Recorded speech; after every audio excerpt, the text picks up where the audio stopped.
Assalomu alaykum hurmatli YouTube kuzatuvchilar. Biz bugun navbatdagi obyektimizga issiqlik tizimini o'rnatib berdik. Mana uyimizni ko'rib turibsizlar, xonadonni hovlidan kirganda, ya'ni darvozaxonadan kirganda o'ng tarafdagi obyektimizda o'zi 120 kvadrat atrofida chiqadi. Hozircha shu tarafini o'ziga qilib turildi. Endi nariroqcha uyda narigi ikkinchi qismiga qo'shib beriladigan bo'lindi. Xudo xolasa u ham bir 50-60 kvadrat atrofida chiqadi. Agar umumiy hisoblaydigan bo'lsak, 180 kvadratlar atrofidagi obyektimizga issiqlik tizimini o'rnatib berdik.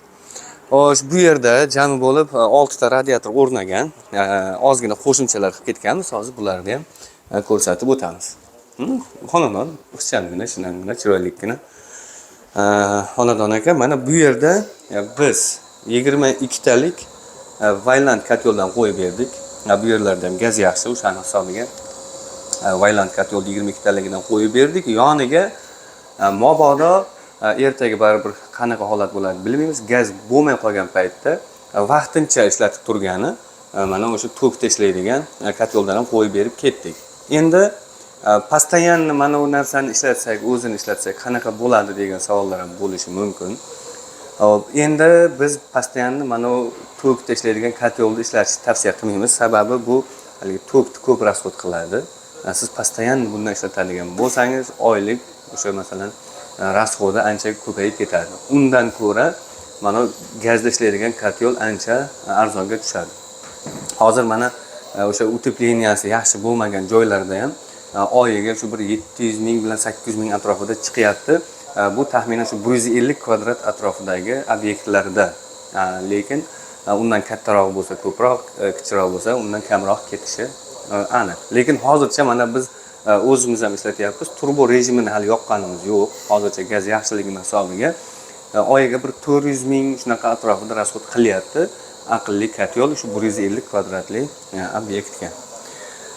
Xo'p, endi agar mobodo ayrim joylarda ko'rgansizlar, biz o'sha zapas kotyolda biz o'sha ko'mir kotyoldan qo'yib berib ketayotgan edik, lekin bu yerda toklisdan qo'yib bering deyishdi. O'shaning uchun mana toklisdan o'rnatib berdik. Endi bu yerga o'sha oxirgi ishi tokni olib tushib, o'ziga alohida avtomat qo'yib ketilsa bo'ldi. Har doimgidek mana stabilizator, tokni o'sha bir xil ushlab berib turishi kerak. Mana stabilizatorlargacha o'rnatib berdik. Mana montajlarimiz polni tagidan qilib chiroyli mana sifatli materiallar bilan qilib berganmiz. Kotyol yonganiga ancha bo'ldi. O'zi bu ikkinchi va uchinchi martasiga o'zi aylantiryapti. Mana issiqlik bu birinchi xod bo'lsa, mana birinchisini ko'radigan bo'lsak, o'ta zo'r darajada isiyapti. Xudoga shukr, hali shu paytgacha birorta ishimiz uyaltirmagan. Navbatdagi tochkamiz ikkinchisi. Bunda ham o'sha birinchisida issiqlik qanday bo'lsa, xuddi shunday kelgan.